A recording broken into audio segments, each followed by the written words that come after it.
Сегодня их место встречи изменить нельзя. На открытие памятной доски в честь Станислава Говорухина пришли те, кто знал его лично, и те, кто ценит его творчество.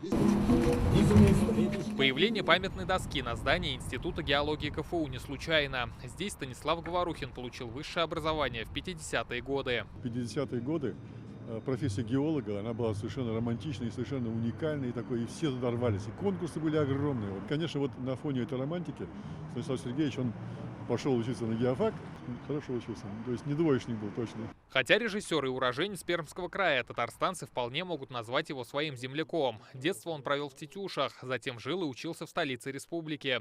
После Казанского университета год проработал геологом, но быстро понял, что это не его. Пришел к начальнику управления, говорю, увольте меня. Он говорит, как я тебя могу уволить, ты молодой специалист, 3 года отработать надо.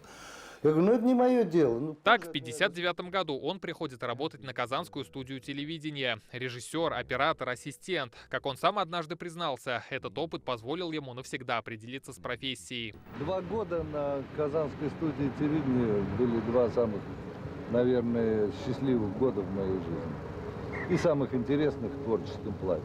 Он там первые годы работал, когда вот становилось телевидение. И первые, кстати, документальные картины, вы можете найти их в интернете. Именно вот режиссер Говорухин, они есть. После этого вот он уехал, поступил в Авгик. Именно в Казани Говорухин влюбляется в театр, посещая известный в те времена студенческий СТЭМ КАИ. В столице республики он знакомится со своей первой женой, актрисой Юноной Каревой. Он мне сказал однажды, рассказывая о их встрече, он сказал, я увидел, что в Казани есть самая красивая женщина, девушка. И я сказал, эта девушка будет моей женой. Ну и надо знать Говорухина, если он ставил перед собой такую цель, он шел к ней, невзирая ни на какие препятствия. Она стала его женой. Станислав Говорухин снискал всероссийскую и мировую славу. Место встречи изменить нельзя. Ворошиловский стрелок, Вертикаль, 10 негритят, в поисках капитана Гранта. На его фильмах выросло не одно поколение. Но даже уехав в Москву, о Казани режиссер не забывал. Он всегда оставался хорошим другом Татарстана.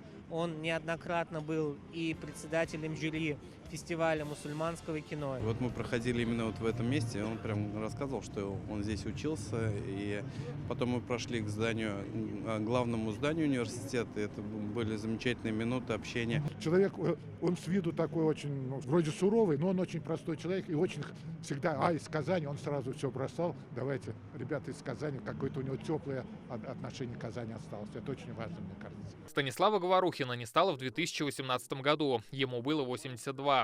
Теперь память о нем будут хранить не только знакомые и преданные зрители, но и здания Казанского университета. Рамиль Галиуллин, Даниил Филатов, ТНВ, Казань.